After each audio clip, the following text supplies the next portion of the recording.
His First Flight is a short story by Irish writer Liam O'Flaherty. Liam O'Flaherty. Liam O'Flaherty, born on August 28, 1896, in Galway, County Ireland, and died on September 7, 1984, was an Irish novelist and short story writer, whose works combine brutal naturalism, psychological analysis, poetry, and biting satire with an abiding respect for the courage and persistence of the Irish people. O'Flaherty abandoned his training for the priesthood and embarked on a varied career as a soldier in World War I and an international wanderer in South America, Canada, the United States, and the Middle East. His first flight. The young Seagull was alone on his ledge. His two brothers and his sister had already flown away the day before. He had been afraid to fly with them. Somehow when he had taken a little run forward to the brink of the ledge and attempted to flap his wings, he became afraid. The great expanse of sea stretched down beneath, and it was such a long way down, miles down.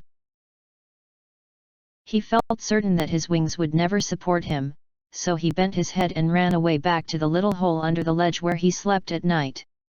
Even when each of his brothers and his little sister, whose wings were far shorter than his own, ran to the brink, flapped their wings, and flew away, he failed to muster up courage to take that plunge which appeared to him so desperate.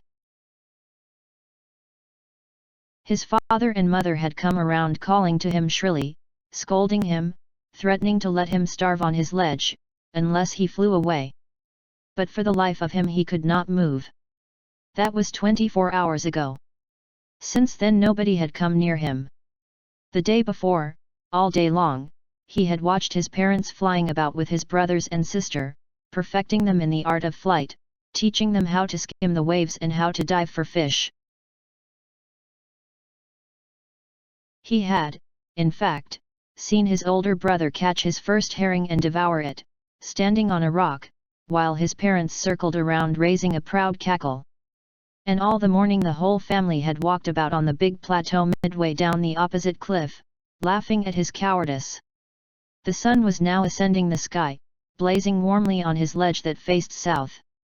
He felt the heat because he had not eaten since the previous nightfall.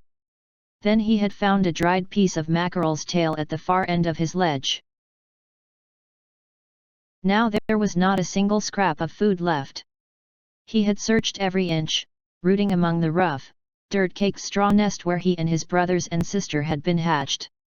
He even gnawed at the dried pieces of eggshell. It was like eating part of himself. He had then trotted back and forth from one end of the ledge to the other, his long grey legs stepping daintily, trying to find some means of reaching his parents without having to fly. But on each side of him the ledge ended in a sheer fall of precipice, with the sea beneath. And between him and his parents there was a deep, wide crack. Surely he could reach them without flying if he could only move northwards along the cliff face? But then on what could he walk? There was no ledge, and he was not a fly. And above him he could see nothing. The precipice was sheer, and the top of it was perhaps farther away than the sea beneath him. He stepped slowly out to the brink of the ledge, and, standing on one leg with the other leg hidden under his wing, he closed one eye, then the other, and pretended to be falling asleep. Still they took no notice of him.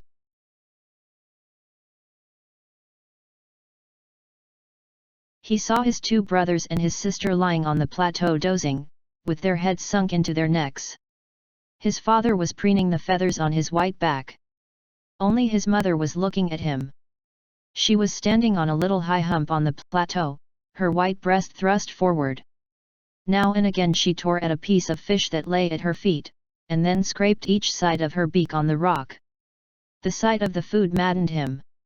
How he loved to tear food that way, scraping his beak now and again to wet it. He uttered a low cackle.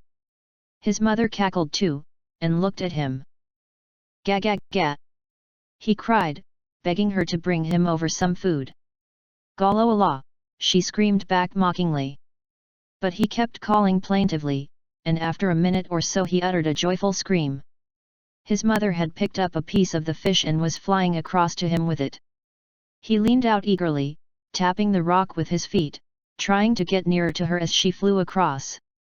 But when she was just opposite to him, abreast of the ledge, she halted, her legs hanging limp, her wings motionless, the piece of fish in her beak almost within reach of his beak. He waited a moment in surprise, wondering why she did not come nearer, and then maddened by hunger, he dived at the fish. With a loud scream he fell outwards and downwards into space. His mother had swooped upwards. As he passed beneath her he heard the swish of her wings. Then a monstrous terror seized him and his heart stood still. He could hear nothing.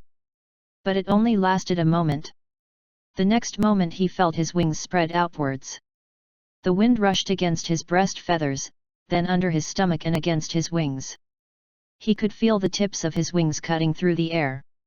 He was not falling headlong now. He was soaring gradually downwards and outwards. He was no longer afraid. He just felt a bit dizzy. Then he flapped his wings once and he soared upwards. He uttered a joyous scream and flapped them again. He soared higher. He raised his breast and banked against the wind. Gaga, gaga, gaga. Galola. His mother swooped past him, her wings making a loud noise. He answered her with another scream. Then his father flew over him screaming. Then he saw his two brothers and sister flying around him, soaring and diving. Then he completely forgot that he had not always been able to fly, and commenced himself to dive and soar, shrieking shrilly. He was near the sea now, flying straight over it, facing out over the ocean.